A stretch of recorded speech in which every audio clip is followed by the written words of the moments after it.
Hello guys, in this video I'm going to show you how you can create the pull in and pull out effect using animation in CapCut PC. So you can select two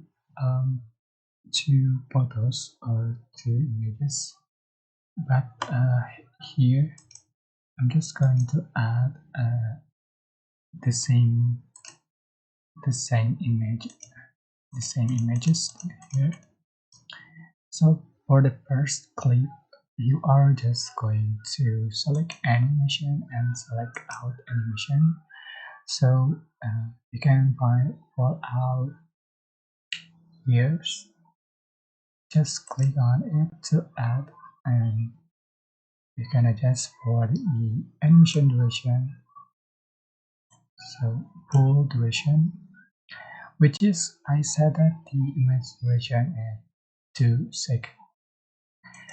For the second clip, you can go to in animation and select pull in. Yeah, it's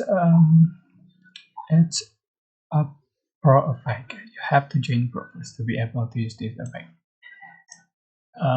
This is the final effect you have on your video. Yeah, it's super simple tutorial, and I hope this tutorial is helpful for you.